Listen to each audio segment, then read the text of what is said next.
ચા બનાવવા માટે એક તપેલીમાં આપણે અડધા ગ્લાસથી થોડું વધારે પાણી લઈશું. ત્યારબાદ પાણી થોડું ગરમ થઈ જાય એટલે તેમાં આપણે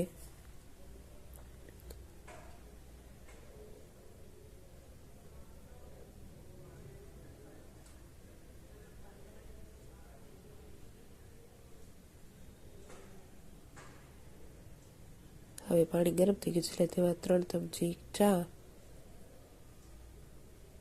અને ત્યારબાદ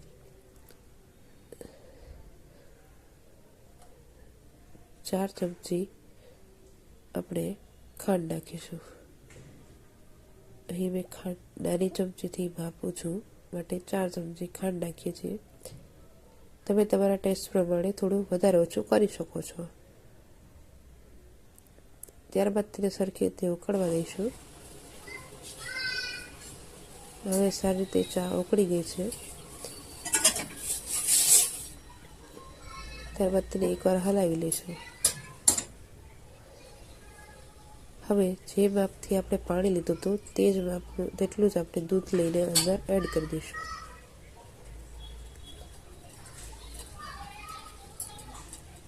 હવે ફરીથી તેને એકવાર આપણે મિક્સ કરી દઈએ.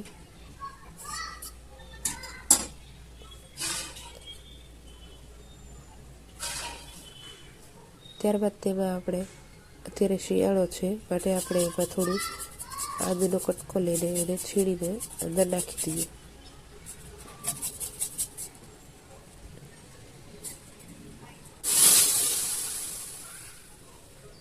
હવે તેને સરખી રીતે ઉકાળી લઈએ.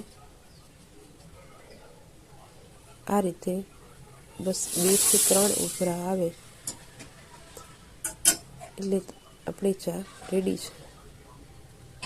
ત્યારબાદ તેને સરખી હલાવીને ફરીથી એક ઉકાળો આવે ત્યાં સુધી ગરમ કરીને એને બંધ કરી દઈશું. તો ચા રેડી છે.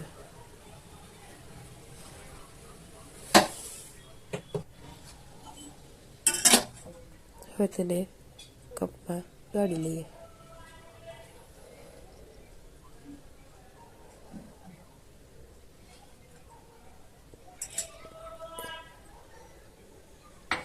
તમે ચા કઈ રીતે બનાવો છો એ મને કમેન્ટમાં જરૂરથી જણાવશો. Thank you for watching. Thank you.